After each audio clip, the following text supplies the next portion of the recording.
We are getting down to the nitty-gritty of hockey season, and we're going to start voting people off the island. You're Locked On NHL, your daily podcast on the National Hockey League. Part of the Locked On Podcast Network, your team every day.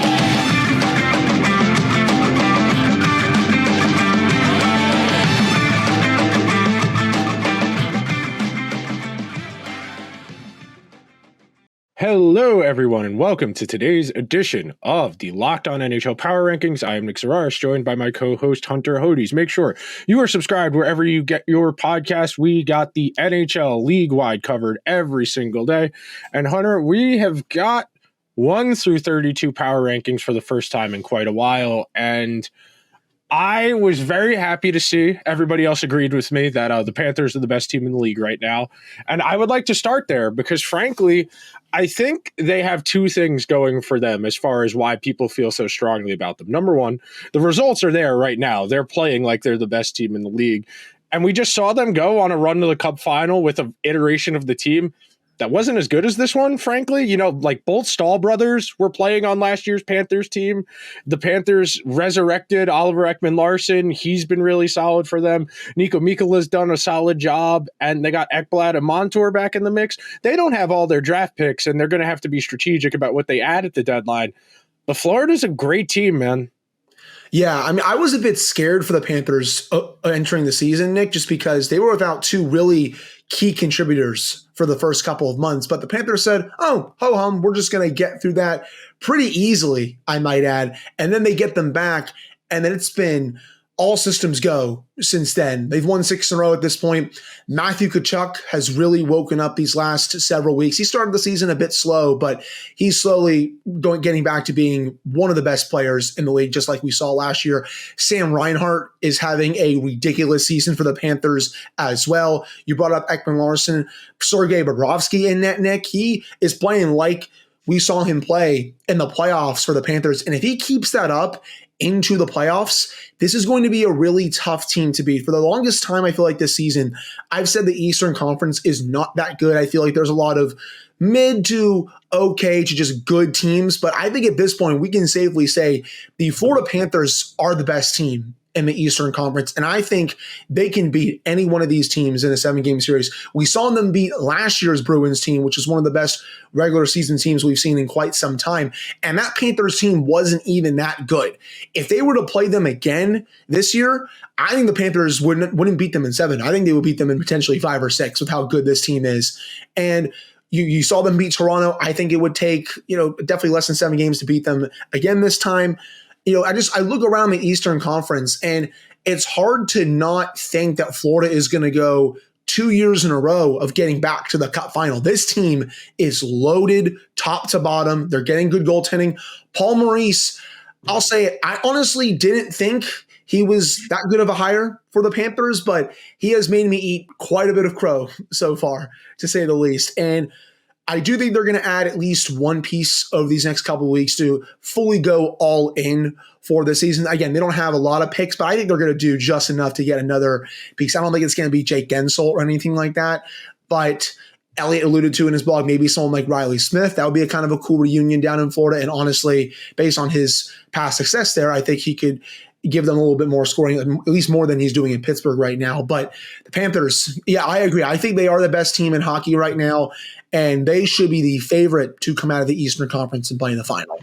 I don't think there's really any argument. Like, you think about the other teams in the East. Boston, they're having a nice regular season. They're having a solid regular season, but a team, that's relying on Charlie Coyle to play big minutes. He's never really done that for an extended period of time. Marchand is not playing up to his normal standard. Their defense is a little bit less talented than I maybe thought it was. I know they've been linked to Noah Hannafin, maybe looking at him as somebody who could bolster that back end. But the Rangers are injured. They have, I think, right now the Rangers have 2 NHL right wings, and those are Capo Caco and Jimmy Vesey, whose combined career high in goals is like 20 max, and that's your best right wing on the roster.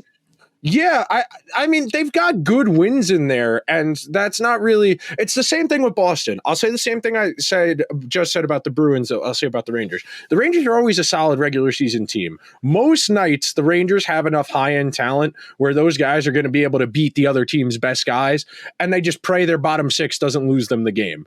Now, the Rangers are going to go out and add. They're kind of in a window now where they got to spend chips every single deadline, but I still think Florida's better. And then we go down the list even more. Carolina, their season's been very wonky. Their goaltending situation still hasn't really solidified. They probably are in need of, I would say they should be in the market looking for a goalie that's a little more dependable, and they probably need another forward, in all honesty. And then you keep going down further. I mean, you don't get till the fourth Eastern Conference team till spot 11, and that's the Leafs, who the Leafs are fine in the regular season, but that goaltending situation is terrifying. Do you really trust Samsonov or Joseph Wall? No. The Flyers are 12th. I don't trust them. The Lightning lost Sergachev 2 weeks ago. They effectively have two defensemen on that team, and Vasilevsky hasn't been good as he's been in years past. And then we're talking about Detroit, the Islanders, the Devils, and the Islanders aren't even in playoff spots right now. I mean, you were right in your assessment before where it feels like the West is just so much better than the East right now. Yeah, there's more Stanley Cup contenders in the West than there are in the East. I mean, I hate saying this, but I feel like Florida is like the only main team from the East that I can actually see lifting the cup at the end of the season. Maybe that's at this moment right now. Yes. Yeah. I want to see the deadline first before I make that final estimation, but continue, please. That's fair. Yeah. I think just right now, like before 2 weeks before the deadline, basically the Panthers are the only team that I can fully see winning the cup from the East. That can change after the deadline. Maybe the Rangers make a couple moves. The Bruins are the same. Maybe the Leafs surprise and make a couple big splashes, even though they may not. But that's my opinion as of right now. I know people may come at me in the YouTube comments or in my DMs, but that's just how I see it for the East. But, you go to the West, Nick, and, Colorado is playing really well. I mean, heck, is there a chance they get Landeskog back in the playoffs? If they do, and if that happens, they're going to be an even tougher out than they already have been this season. Dallas, we've already talked about plenty on this show. They're a contender. Winnipeg is a cup contender this year. Vegas, Vancouver, Edmonton, even though Edmonton is kind of slacked off a little bit, but they also just won 16 in a row. This is still a Stanley Cup contender, people. But those their goaltending scares me. The Edmonton, I think, unless I have a hard time putting Edmonton in that top tier of Stanley Cup contenders because of their goaltending. The same reason I would argue I can't put Carolina up there. I probably can't put Colorado there. I'd probably put Dallas ahead because Georgiev is fine, but I've never seen him really elevate his game to a level where Ottinger's not having a great season right now. But Ottinger in that series against Calgary 2 years ago in the first round, that's one of the best series I've ever seen a goalie play, what Jake Ottinger did against the Flames 2 years ago. So I know he can get to that level. And we're going to talk a little bit about the checklist of kind of what Stanley Cup winning teams look like. And one of the things on there is you don't need a perfect goalie. You don't need a top 5 goalie, but you need a goalie who has occasionally been a top 10-ish goalie. You need somebody in that tier where I don't need them to be lights out. I don't need Vasilevsky. I don't need Shesterkin, Sorokin, etc. I just need them to have occasionally flashed, but we'll get into that more in the next segment. Please go ahead. Right. No, that's actually what I was kind of hint at to finish my point, because the Avalanche, that's kind of what they're doing, right? They know they don't have even close to, I think, one of the 10 best goalies in the league, but they know in front of him, they have a great forward group and a pretty solid defensive group. They're just trying to rely on Georgiev to give them average goaltending like they got from Kemper, or a little above average goaltending when they won the cup just a couple of years ago. So maybe they make an upgrade there at the deadline in a couple of weeks. I could see quite a bit of teams getting a goalie over these next couple of weeks, because there's quite a few playoff teams right now, Nick, that just aren't solidified in net. Yeah, no, and that's really one of the separating lines for me. I mean, as much as we all think Edmonton's forward group is pretty good and Evan Bouchard's emergence has really given them a level of depth on their back end that they haven't had in a long time, that goaltending situation scares the hell out of me. I mean, you saw Edmonton last night in that game against the Bruins where it was back and forth, pretty high scoring. And it's hard to live like that in the playoffs. And Hunter and I will be right back after a quick break. Grocery bills are so expensive these days, but now they don't have to be. Start getting cash back on your grocery shopping with the free Ibotta app and get cash back every single time you shop. Ibotta is a free app that gives you the most cash back every time you shop on hundreds of items from groceries to beauty supplies to toys, so you can make sure you're beating inflation no matter what you're purchasing. The average Ibotta user earns $256 per year. That could cover the cost of an entire grocery trip. So you can buy that flight you've been eyeing and get on vacation you've been dreaming of.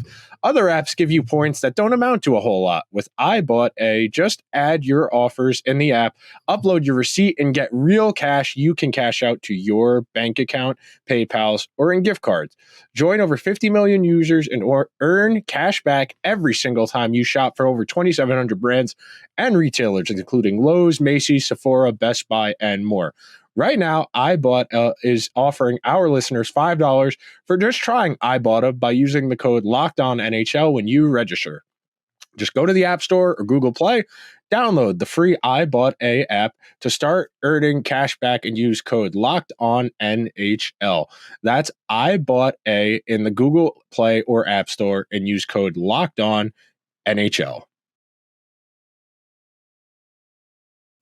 Thanks, everyone, for hanging out with Hunter and I on this Thursday edition of the Locked On NHL Power Rankings. Locked On has launched the first ever national sports 24/7 streaming channel on YouTube and now available on Amazon Fire TV in the free Fire TV channels app. Locked On Sports Today is here for you 24/7, covering the top sports stories of the day with local experts of Locked On, plus our national shows covering every single league. Find Locked On Sports Today now available on the free Fire TV channels app. Hunter, when you're evaluating teams, Jess and I were talking about this on Locked On Flames yesterday about why the Flames still have so far to go. In my mind, the benchmarks I need to look at a team as a bona fide Stanley Cup contender, I need a goalie who's capable of being top 10. Not elite, but top 10. I need penalty kill and power play top 12, 13. And then I need 3-point per game players. You can have a defenseman be one of those three, but ideally you would like those to be forwards as 3-point per game guys. But that's my foundational evaluation. You need to have all three of those things for me to put you in that top tier.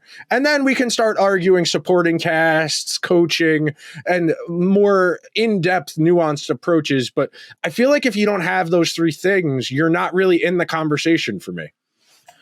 I think that's fair. I think for me, in terms of special teams, you need to have at least one unit that you can count on in any situation, whether it's penalty kill or power play. I'd probably lean towards power play over penalty kill, but if you can get away with a really good power play and maybe a average to a little below average penalty kill, you should be fine. You just can't have two special team units that kill you every single night. You're not going to go anywhere with that. So if you can have one that's close to elite and one that's maybe average, that's good in my book.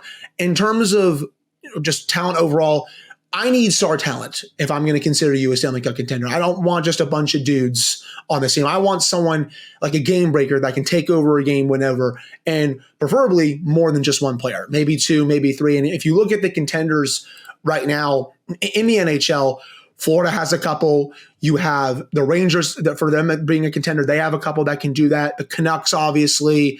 The Golden Knights when they're healthy. The Oilers, obviously. The Avalanche and the Dallas Stars. They all have those star talent that can take over a game whenever. That's another thing I look for.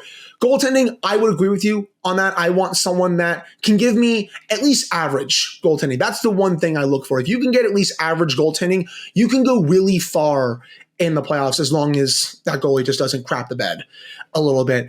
And then finally, I need a stud on the back end. And every contender that I just mentioned there has a stud on their back end. You need at least one of them. And then if you can surround that guy with a few really good defensemen, I don't need even elite players, but if you can surround that stud, for example, Adam Fox, Evan Bouchard, Cale Makar, with really good defensemen like a Devon Taves, in Colorado or for the Rangers, Keandre Miller, who I think is starting to come up a little bit more a bit. Ryan Lindgren is, I think, pretty solid when he's healthy. Just naming you examples. We can go to Florida with Ekblad and Montour. Just, again, giving you examples there. Then I think you can also go a long way. Then another benchmark for me, how deep are you, Nick? If you don't have a good forward group as a whole, even outside that star talent, I don't think you're going to go anywhere in the playoffs, because what happens when those top players get shut down maybe for a game or two? You're going to have to rely on your third and fourth lines to give you offense. And if you're not deep enough, I'm sorry, I'm not sure how far you're going to go, just because these series are such small sample sizes, and honestly, anything can happen. So that's really my benchmark for a contender. That deep enough forward group, man, it's probably one of the more underrated things that more people should look for, because again, sometimes your top players, I know they're game breakers and they can take over games at any point, but sometimes that's not going to happen if the other team has a good coach to try to neutralize those players. So yeah, that's a great point, and something I was going to bring up, and I can build off of what you just said. The way you got to think about this is a tug of war, where you're trying to get your advantages however you can. You've got your star players, you've got your anchors, you've got your Kachuk and your Barkov all the way at the end. The anchors are your tug of war. But the other good teams, they have their star players too. If you put Matthews and Marner on the other end in the tug of war directly head to head, that's relatively even. Yep. But once you start getting closer and closer to the front, the middle of the line, and we're getting to, David Camp versus Sam Reinhart as the third choice, it starts to get a little more dicey. And that's really where we've seen differentiation amongst these teams in the playoffs over the years. That's been the problem with the Leafs, basically, since they've gone in with this core four roster construction of Nylander, Tavares, Marner, and Matthews, where those guys are all really good. But because they're really good, you don't have as much money to put into your bottom six. So you have to take risky investments. You have to take flyers on guys. I mean, we all remember Galchenyuk magically scoring that one goal in the playoffs and then turning the puck over and costing them that game against the Canadiens in overtime. When you do not have the bottom six depth, you are riding an extremely dangerous proposition, because other teams' star players will cancel out your star players. If your star players play the other team's good guys to a push, that is generally what happens. The good players will get their goals. But if it's 2-2, the team with more depth is going to generally win. And building off of your point about defense, I think you need to have a solid 1-2-3. That's your kind of foundation. You need to have at least three guys who you feel okay about when they're on the ice. And there aren't a lot of teams that have that, frankly. You think about some of the teams that have won in recent years. Vegas has a true 1-2-3. Colorado had a true 1-2-3. Tampa had a really good, arguably the best 1-2-3 of anybody in recent memory. And then you go even before that, the Blues. We all thought Colton Parayko was going to be a guy based on how well he played during that Cup final run for the Blues. And then you go back further. Washington didn't really have that 1-2-3, but that was a weird playoff run, so it's a little bit different. But there are certain benchmarks you need to hit to be in this conversation. It's why I can't really put Carolina in here. It's why I can't really put the Oilers or the Leafs in here, because they're missing at least one component of those things. Sure, you can overachieve your expectations based on your talent, but it's a lot harder to win that way. You want to give yourself as many opportunities as you can, and that starts with your roster construction. Do you have the best roster you possibly can to be set up for success? Yeah, I agree with you, especially, we can build off that conversation surrounding Edmonton and Carolina. For Edmonton, we all know how great their star players are. I mean, Connor McDavid is the best player in the world. Leon Draisaitl, I think, is the top 5, top 6 player in the league right now. But, after them, you have Nugent Hopkins, Zach Hyman. They don't have the forward depth on their third and fourth lines, I feel like, to make me feel really good heading into a series, for example, against Vegas when they're fully healthy. You can throw Vancouver in there as well. And we all saw what happened to Edmonton last season when they did go up against Vegas. I saw so many people picking the Oilers in that series, and I'm like, I think you all are underestimating Vegas a little bit considering their depth. And sure enough, Vegas's depth won the day, and they ended up winning the series. Carolina, it's a little bit different because I think they are a deep team, Nick, but you know what they don't have, to me? That true game breaker at forward. Yeah. I like Sebastian Aho. I like Andrei Svechnikov. I like Marty Necas. I like Seth Jarvis. But are any of those players true game breakers in the NHL? I like all the guys, like you said, and that's been the issue for Carolina. Yeah. You think about when they've gotten into these playoff series, they didn't have the star power to beat Florida. The year before that, they didn't have the star power to beat the Rangers. And the Rangers star players outplayed them 2 years ago. Florida, same deal. But we will be right back, and we're going to start talking about who should be thinking about the draft and kicking some teams off the island. We are driven by the search for better, but when it comes to hiring, the best way to search for a candidate isn't to search at all. Don't search, match with Indeed. If you need to hire, you need Indeed. Indeed is your matching and hiring platform with over 350 million global monthly visitors, according to Indeed data, and a matching engine that helps you find quality candidates fast. Ditch the busy work. Use Indeed for scheduling, screening, and messaging so you can connect with candidates faster. And Indeed doesn't just help you hire faster. 93% of employers agree. Indeed delivers the highest quality matches compared to other job sites, according to a recent Indeed survey.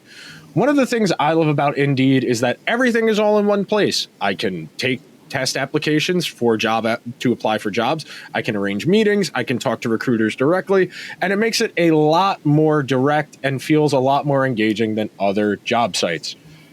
And listening to this show will get a $75 sponsored job credit to get your jobs more visibility at Indeed.com/locked-on. Just go to Indeed.com/locked-on right now and support our show by saying you heard about Indeed on this podcast. Indeed.com/locked-on. Terms and conditions apply. Need to hire? You need Indeed. As we wrap up another edition of the Locked On NHL Power Rankings, we are reaching a point now where the teams that are open for business, we know who they are. We know who is selling ahead of the deadline. That's about 2.5, 3 weeks away now.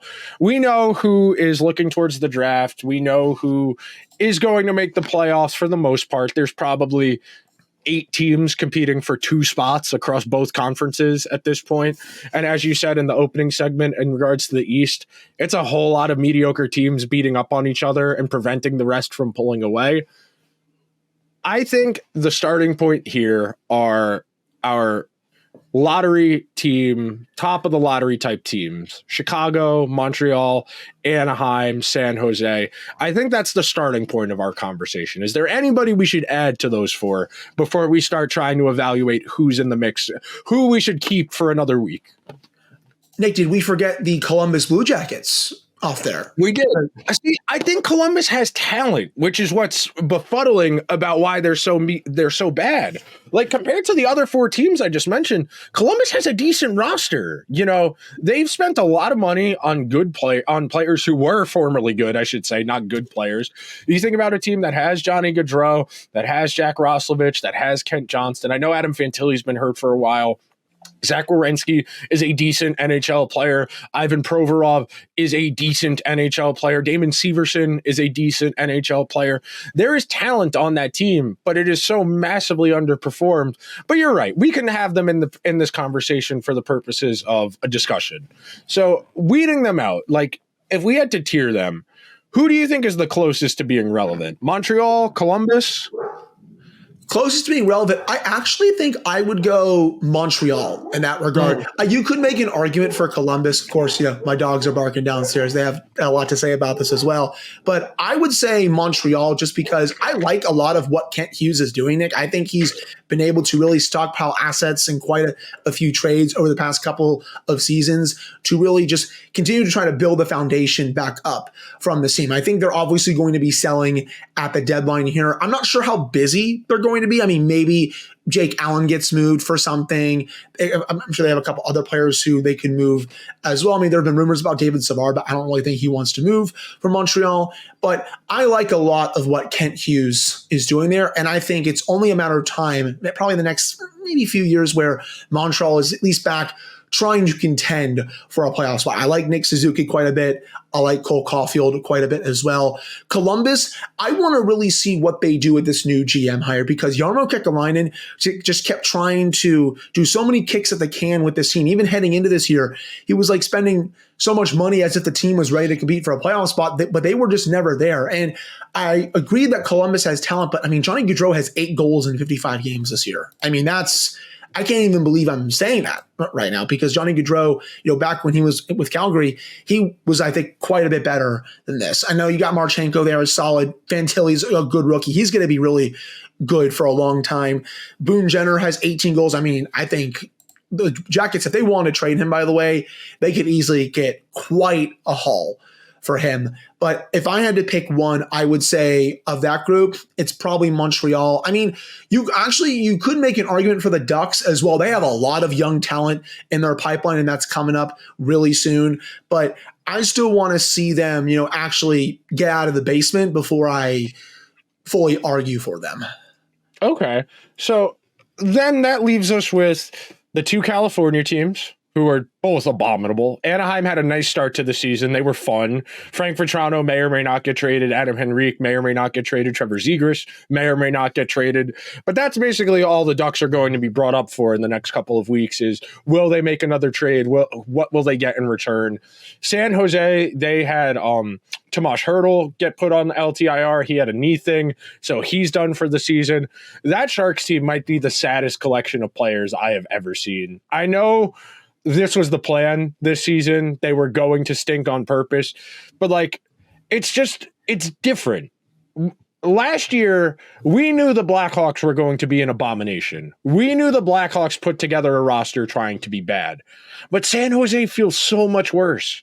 I don't know if that's because the only images I have of San Jose are them getting absolutely blasted in like October and November, where they lost like 10-0 2 consecutive games. And I haven't really watched a lot of the Sharks this season, but it feels so much worse for the Sharks than it did for Chicago last year, at least to me. That might just be my East Coast bias, but you know what's funny about this? The Sharks have 2 more points than the Chicago Blackhawks do this year. Yeah. And I know that was because Bedard was out for quite a bit, but they still are not as worse of a team than the Blackhawks, even though they have one of the best young superstars in the game. I just find that funny to even say on this show, but I agree overall in principle with your point. This Sharks team, we knew they were going to be historically bad this year. They have absolutely nothing on that team. And it pains me to say, Nick, that that's going to continue, I think, for quite a while. They're just kind of in purgatory because they don't have a lot of superstar talent that's coming through their pipeline. I mean, if they could get the number 1 overall pick, that would obviously be big for their long rebuild here.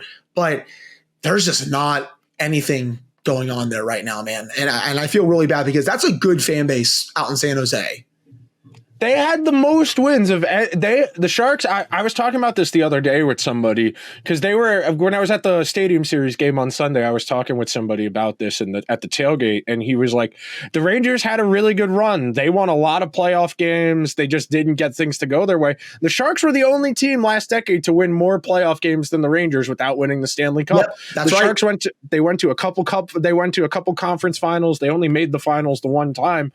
They missed their window, man. That's what happens. You can be a really good team and things just don't break your way. And they had a great core. That was the thing. Yeah. They had an amazing core during that time. And it stinks that they couldn't even just get 1 cup for that core because they went all in with that core every single year. But then once they got a bit older, they knew that their time was up and now they've been having to restart, but it takes a lot to get back to that point as they're realizing right now. But I agree, man. I mean, that core was great for a long time. They won a lot of regular season games. They won a lot of playoff games. They just couldn't win the big one, which again, that's you said, it's the hardest trophy to win in sports at the end of the day. That's what makes it so satisfying to win and why the goal ultimately, and we'll pick our 2 teams and get out of here on this note. The goal ultimately, I think the most replicable path is to try and do what Washington the Blues or Colorado did, where you're just in the playoffs every year and you hope you get things to break your way. You could probably say that about the dynasty teams like Pittsburgh, Chicago, and LA, but they were a little bit better because, they won multiple cups during that window. And I would even argue Tampa Bay was the same boat. I mean, they drafted Victor Hedman in like 2008 or 9, and they didn't win a cup for 12 years. So I would say your best path is to just consistently be in the playoffs and hope things break your way. All right, so I'm going to say we're voting. I would like to vote San Jose off. Do you have any disagreement with voting San Jose off? No, Nick, I have no disagreement in voting a 35-point team off the island.